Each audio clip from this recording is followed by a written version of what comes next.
খাবারের কথা বলি আপনাদেরকে, ব্রেইন বুস্টার, সবাই মনে রাখবেন, খুব জরুরি। রাতের বেলা 1 গ্লাস পানিতে 1 চামচ হলুদের গুঁড়ো, 1 চামচ মেথি আর 1 চামচ মধু, রাতেও মিশাতে পারেন। মধুটা চাইলে সকালবেলা মিশাতে পারেন। এই যে ভিজিয়ে রেখে সকালবেলা পান করলেন, মধুর মধ্যে রয়েছে গ্লুকোজ এবং ফ্রুক্টোজ, ইনস্ট্যান্ট আপনাকে ব্রেইনের মধ্যে এনার্জি দিবে। এবং এটা এমন একটা অ্যান্টিঅক্সিডেন্ট যার মধ্যে রয়েছে ফ্লাভোনয়েড এবং ফেনোলিক অ্যাসিড, যেটা কিনা আমাদের ব্রেইনটাকে সে প্রতিনিয়ত শক্তি জায়গায়, ব্রেইনের যে নার্ভগুলো আছে তার ইন্ডাকশন পাওয়ার বাড়ায়। কথা কি বুঝতে পারতেছেন? ব্রেইনের কর্মক্ষমতা বাড়বে। হলুদের গুঁড়ো এটা একটা অ্যান্টি ইনফ্লামেটরি এজেন্ট, এটা আমাদের ব্রেইনটাকে সুরক্ষা দেয়, নিউরনগুলোকে সাপোর্ট দেয়, নিউরনকে ধ্বংসের হাত থেকে রক্ষা করে। এবং BDNF, brain drive neurotrophic factor, এইটা রয়েছে, এটা এক ধরনের প্রোটিন, এটা রয়েছে হলুদের গুঁড়োর মধ্যে। এইটা যখন বেশি বেশি তৈরি হবে আপনার শরীরের মধ্যে, তখন নতুন নতুন নিউরন তৈরি হবে, আপনার ব্রেইনের কর্মক্ষমতা অটোমেটিক বাড়বে ইনশাআল্লাহ। এবং মেথি, এটা দীর্ঘ সময় ধরে ধীরে ধীরে যতটুকু আপনার প্রয়োজন ততটুকু করে গ্লুকোজ আপনার ব্রেইনে সাপ্লাই দিবে। তার মানে এইটা যদি একসাথে আপনি খান, আপনার ব্রেইনের ক্ষমতা অন্যদের থেকে বহুগুণে ইনশাল্লাহ বেড়ে যাবে। প্রতিদিন সকালে এটা খাওয়ার চেষ্টা করবেন, রাতে ভিজিয়ে রেখে সকালে খাবেন। এখন বিজ্ঞানীরা বলতেছে, কেউ যদি কৃতজ্ঞতা প্রকাশ করে তার ব্রেইন থেকে ডোপামিন এবং সেরাটোনিন হরমোন রিলিজ হতে থাকে, তার অক্সিডেটিভ স্ট্রেস, ডিপ্রেশন, অ্যাংজাইটি, হতাশা সবগুলো কমতে থাকে ইনশাআল্লাহ। কথা কি বুঝতেছেন? কৃতজ্ঞতা প্রকাশ করবেন, আপনার ব্লাড প্রেশার নিয়ন্ত্রণে থাকবে, আপনার ব্লাডটা পরিশুদ্ধ হবে, আপনার মেমোরি যে কনসেন্ট্রেশন, ফোকাসিং পাওয়ার, এটা বাড়বে। আপনি কৃতজ্ঞতা প্রকাশ করছেন। আপনি একটা সহজ জিনিস বুঝেন না, আপনি যদি একজনকে কৃতজ্ঞতা প্রকাশ বশত বললেন যে ধন্যবাদ ভাই, তার কি ভালো লাগবে না খারাপ লাগবে? সে কি আপনার উপর কি রাজি খুশি হবে কিনা? তো এটাই তো কৃতজ্ঞতা প্রকাশ করে আপনার বাড়িয়ে দিবে। এটা আল্লাহর ঘোষণা। আল্লাহর ঘোষণা কি ভুল হওয়ার কোনো স্কোপ আছে? কোনো স্কোপ নাই। রাতের বেলা আপনার স্টুডেন্ট যারা আছেন, ঘুমানোর আগে এশার নামাজের পর দেরি করবেন না, ঘুমানোর আগে 2 রাকাত নফল নামাজ করবেন। এবং রাতের যে আমলগুলো আছে, সূরা মুলক, আয়াতুল কুরসি, সূরা বাকারার শেষ 2 আয়াত, 3 কুল, 33 বার সুবহানাল্লাহ, আলহামদুলিল্লাহ, 34 বার আল্লাহু আকবার, এগুলো পড়ে বিছানায় যাবেন। আল্লাহ তাআলা আপনাদের দেখবেন সুন্দর একটা ঘুম দিবে। ব্রেইনের মধ্যে যত খারাপ জিনিসগুলো আপনি শিখেছেন, জেনেছেন, এগুলো ইনশাআল্লাহ ওয়াশ আউট হয়ে যাবে। আর ভালো ভালো জিনিসগুলো, ভালো ভালো তথ্যগুলো যেগুলো আপনি শিখেছেন, ওগুলো দীর্ঘস্থায়ী মেমোরি সেন্টারে রিজার্ভ হবে। কৃতজ্ঞতা প্রকাশ করে ঘুমাবেন। ভোরে উঠবেন, উঠেই আগে আলহামদুলিল্লাহ, উজুটা করে আগে আবার নফল নামাজ। ভোরে উঠলে কি হবে? আমার ভাই ডক্টর নাবিল যথেষ্ট ভালো বলেছে, এগুলো নিয়ে অনেক আলোচনা করেছে, যে ভোরবেলা যদি উঠেন আপনার ব্রেইনের মধ্যে আলফা ওয়েভ তৈরি হয়। এগুলো তো আপনারা সবাই জানেন, এখন মুখস্থ হয়ে যাওয়ার কথা। আলফা ওয়েভ তৈরি হলে কি হবে? ওই সময় আপনি যা কিছু পড়বেন 2 ঘন্টার পরে অন্য সময় 10 ঘন্টার পড়ার থেকেও প্রোডাক্টিভ। এগুলো আলহামদুলিল্লাহ আমি আমার বড় ভাই ডক্টর নাবিলের বদলতে শুনেছি, শিখেছি। আশা করি আপনারা অনেক শুনেছেন। আজকে উনি আরো চমৎকার আলোচনা করবেন ইনশাল্লাহ। তার মানে ভোরে উঠতে হবে, কৃতজ্ঞতা প্রকাশ করবেন আল্লাহর, আল্লাহ তাআলা বাড়িয়ে দিন। আর একটা খাবারের কথা বলি আপনাদেরকে, ব্রেইন বুস্টার, সবাই মনে রাখবেন, খুব জরুরি। রাতের বেলা 1 গ্লাস পানিতে 1 চামচ হলুদের গুঁড়ো, 1 চামচ মেথি আর 1 চামচ মধু, রাতেও মিশাতে পারেন। মধুটা চাইলে সকালবেলা মিশাতে পারেন। এই যে ভিজিয়ে রেখে সকালবেলা পান করলেন, মধুর মধ্যে রয়েছে গ্লুকোজ এবং ফ্রুক্টোজ, ইনস্ট্যান্ট আপনাকে ব্রেইনের মধ্যে এনার্জি দিবে। এবং এটা এমন একটা অ্যান্টিঅক্সিডেন্ট যার মধ্যে রয়েছে ফ্লাভোনয়েড এবং ফেনোলিক অ্যাসিড, যেটা কিনা আমাদের ব্রেইনটাকে সে প্রতিনিয়ত শক্তি জায়গায়, ব্রেইনের যে নার্ভগুলো আছে তার ইন্ডাকশন পাওয়ার বাড়ায়। কথা কি বুঝতে পারতেছেন? ব্রেইনের কর্মক্ষমতা বাড়বে।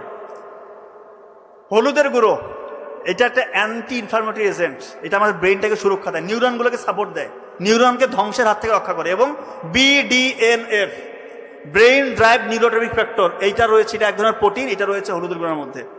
এইটা যখন বেশি বেশি তৈরি হবে আপনার শরীরের মধ্যে, তখন নতুন নতুন নিউরন তৈরি হবে, আপনার ব্রেইনের কর্মক্ষমতা অটোমেটিক বাড়বে ইনশাআল্লাহ। এবং মেথি, এটা দীর্ঘ সময় ধরে ধীরে ধীরে যতটুকু আপনার প্রয়োজন ততটুকু করে গ্লুকোজ আপনার ব্রেইনে সাপ্লাই দিবে। তার মানে এইটা যদি একসাথে আপনি খান, আপনার ব্রেইনের ক্ষমতা অন্যদের থেকে বহুগুণে ইনশাআল্লাহ বেড়ে যাবে। প্রতিদিন সকালে এটা খাওয়ার চেষ্টা করবেন, রাতে ভিজিয়ে রেখে সকালে খাবেন। কথা ক্লিয়ার? আল্লাহ কৃতজ্ঞতা প্রকাশ। সর্বশেষ কথা বলে শেষ করব। আল্লাহ তাআলা সূরা লোকমানে বলেছেন, বাবা মার মর্যাদাটা কিরকম সেটা একটু শুনেন। যে শিরক তো সব থেকে বড় জুলুম। তো বলতেছে, তোমাদের বাবা মা যদি তোমাদেরকে শিরক করতে বলে, অর্থাৎ আমার সাথে কাউকে শরীক করতে বলে, সব থেকে ঘৃণিত অপরাধ যেটা, এটা যদি করতে বলে তোমার বাবা মা, তুমি তোমার বাবা মাকে এক্ষেত্রে ভদ্রভাবে অমান্য করবে, তাদের কথাটা মানবা না, কিন্তু তাদের সাথে সদাচরণ করতে হবে, ভালো ব্যবহার করতে হবে, তাদের দেখভাল করতে হবে, এবং তাদের মৃত্যুর আগ পর্যন্ত তাদেরকে ছেড়ে চলে যাওয়া যাবে না, তাদের দেখভালটা করতে হবে। চিন্তা করেন, আমাদের কোনো বাবা মাকে এরকম বলে যে আল্লাহর সাথে শিরক করার জন্য? এটা তো বলে না। তা আর কোনো কথা আছে? শিরক করতে বললো তাদের সাথে উফ শব্দটা করা যাবে না, খারাপ ব্যবহার করা যাবে না। তা আমাদের বাবা মা তো আমাদেরকে জীবনের থেকেও বেশি ভালোবাসে। সেই বাবা মার সাথে আমরা কি আচরণ করি? অনেকেই করি না। এটা করবেন না। মা বাবার দোয়া নিবেন। দোয়া আসলে মন থেকে আসে, চাইতে হয় না। আপনার অ্যাক্টিভিটিসে বলে দিবে আপনার জন্য আপনার মা বাবা, দোয়াটা অটোমেটিক চলে আসবে। চোখের পানি ফেলে দোয়া করবে। মা বাবা যদি চোখের পানি ফেলে দোয়া করে, ওই সন্তানের জন্য আর কিছু লাগবে না। ইহকাল তো ইনশাল্লাহ কামিয়াব, আল্লাহ ছেড়ে পরকালে নাজাতের রসিলা। আমার মতো স্টুডেন্ট, আমার বড় ভাই বোন আলহামদুলিল্লাহ যথেষ্ট মেরিটোরিয়াস। ওরা যখন বিসিএস ক্যাডার হয়ে গেল, আমার অবস্থা তো একটু নাজুক, মেধাশক্তি অত ভালো না। আমার মা শুধু দোয়া করে যে আল্লাহ, এই দুই সন্তান তো বিসিএস ক্যাডার হয়ে গেছে, এ যদি না হয়, এর মনের ভিতরে কি হতাশা কাজ করবে। শুধু দিনরাত দোয়া যে আল্লাহ ওকে নিরাশ করো না। চোখের পানি ফেলে দোয়া করতো। তো বিসিএসে যখন ভাইবা গেলাম, ভাইবা পরীক্ষা দিতে, যেগুলো আমি পড়েছি আল্লাহর রহমতে ওগুলো আমাকে ধরেছে। এইটা তো একটা মিরাকেল। প্রশ্ন কমন বড় স্কোপ আছে নাকি? কোথা থেকে ধরবে? কোনো ঠিক ঠিকানা আছে? আমিও আল্লাহর কাছে চাইছি, আল্লাহ আমি যেগুলো থেকে পড়তেছি ওগুলো থেকে যেন আমাকে ধরে। সংবিধানটা আমি খুব ভালো পারতাম। সংবিধান থেকে আমাকে প্রশ্ন করতে, আমি তো পটাপট উত্তর দিচ্ছি। ওরা তো বলতেছে রে বাবা রে বাবা, কি ব্যাপার, সংবিধানের কোন অনুচ্ছেদে কি আছে না আছে একদম পটাপট বলে দিচ্ছি। বলতেছে বাবা তোমাকে যদি পোস্টিং দেই, তুমি একটা খারাপ সিচুয়েশন হলে কিভাবে হ্যান্ডেল করবে? আমি তো তখনই বুঝে গেছি আমার চাকরি হয়ে গেছে। ভাইবা দিলে বুঝে যাবেন যে আপনার চাকরি হচ্ছে কিনা। ওদের অ্যাপিয়ারেন্সে আপনি ওনাদের অ্যাপিয়ারেন্সে বুঝে ফেলবেন এবং আপনার নিজের মধ্যে কনফিডেন্স চলে আসবে। যখন ভাইবাই বসবেন, বিসিএস এর মতো বড় ভাইবাই, সামনে 3 জন সচিব পর্যায়ের স্যারেরা, তো আপনি বুঝে যাবেন আপনার হালতটা কি। তো সবসময় আল্লাহকে রাজি খুশির জন্য কাজ করতে হবে।